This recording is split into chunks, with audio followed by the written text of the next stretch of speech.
Hi every one, welcome to channel let's learn daily. என்னடா நம்ம சேனலில் ரொம்ப நாள் வீடியோ வரலன்னு பார்த்துட்டு இருந்தீங்கன்னா, ஸோ ஒரு குட் நியூஸ், நமக்கு பேபி கேர்ள் பிறந்திருக்காங்க.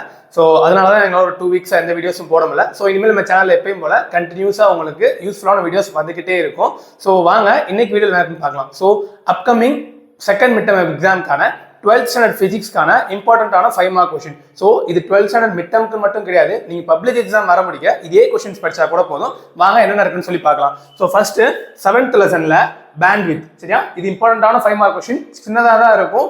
கண்டிஷன்ஸ் எழுதி பேண்ட்வித்னா என்னன்னு எழுதி கீழே ஃபார்முலா கண்டுபிடிக்க பீட்டாவோட வேல்யூ, சரியா? இந்த next one is compound microscope, Huygens principle, reflection. இந்த டெஸ்ட்டுக்கு ரிஃப்ளெக்ஷன் படிச்சு வச்சுக்கோங்க. நீங்கள் அடுத்து ஹாஃப்லியோ ரிவிஷனோ வரும்போது ரிஃப்ராக்ஷனும் சேர்த்து படிச்சு வச்சுக்கோங்க, யூஸ்ஃபுல்லாக இருக்கும். The next one is YDAC, Young's double slit experiment. இதுவும் சிங்கிள் ஸ்லிட்ல nth மினிமம் கண்டுபிடிக்கிறதும் படிச்சுக்கோங்க. இது 7th லெசனுக்கானது. தென் 8th லெசன்ல டீடைல்ல Davisson Germer experiment and Einstein's photo electric effect. இது ரெண்டு ரொம்ப இம்பார்ட்டன்டான கொஸ்டின். அதுக்கு அடுத்ததான் எலக்ட்ரான் மைக்ரோஸ்கோப். இதுல 2 டயக்ராம் இருக்கும். நீ எலக்ட்ரான் மைக்ரோஸ்கோப் டயக்ராம் மட்டும் டிரா பண்ணாலே போதும், சரியா? The next one is photometric working and construction கேட்டிருப்பாங்க, சரியா? சோ இது எல்லாமே அந்த லெசன்ல இருக்க டீடைல்ல இருக்க 5 மார்க்ல கேட்கக்கூடிய கொஸ்டின்ஸ். சோ இதுல இந்த டீடைல்ல இருந்து வேணும் நிறைய 3 மார்க் கொஸ்டின்ஸ் கேட்பாங்க. அது நம்ம அடுத்து வர வீடியோஸ்ல 3 மார்க் மட்டும் தனியா பார்ப்போம்.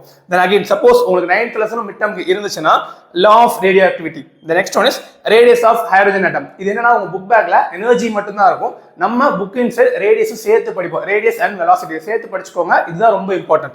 The next one atomic spectra in hydrogen atom. இது ரொம்ப இம்பார்ட்டன்டான கொஸ்டின். டயகிராம் வரைஞ்சி அந்த 5 டைப்ஸ் எழுதி என்னன்னு எழுதுங்க. The next one is JJ Thomson. இதுக்கும் டயகிராம் இருக்கும், டெரிவேஷன் இருக்கும். நீங்க டெரிவேஷன் ஃபர்ஸ்ட் ஆஃப் பண்றதா கூட ஓகே தான். The next one is alpha decay, beta decay. இது ரெண்டுமே டீடைலையும் கேட்கலாம், இல்ல 3 மார்க்லையும் கேட்கலாம். டீடைல்ல கேட்டாங்கன்னா இது கூட ஒரு ப்ராப்ளமும் சேர்ந்து கேட்பாங்க. பீட்டா டிகே எழுதும்போது beta plus and beta minus ரெண்டுமே நீங்க சேர்ந்து எழுதுற மாதிரி இருக்கும். நல்லா பாத்துக்கோங்க, சரியா?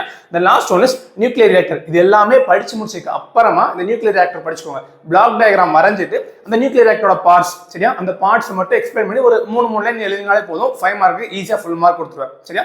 சோ இது 5 மார்க்கான கொஸ்டின்ஸ். ஸோ நெக்ஸ்ட் அப்கமிங் வீடியோஸ்ல 2 மார்க்கும் 3 மார்க்கும் தென் அது போக என்னென்ன எக்ஸ்பெக்டட் ப்ராப்ளம்ஸா இருக்குன்னு சொல்லி நம்ம அப்கமிங் வீடியோஸ்ல பார்ப்போம். ஸோ இப்போ நம்ம சேனலை ஃபர்ஸ்ட் டைம் பார்க்குறீங்கன்னா மறக்காம நம்ம சேனல் சப்ஸ்கிரைப் பண்ணுங்க, உங்க ஃப்ரெண்ட்ஸ்க்கும் ஷேர் பண்ணுங்க. தேங்க்யூ.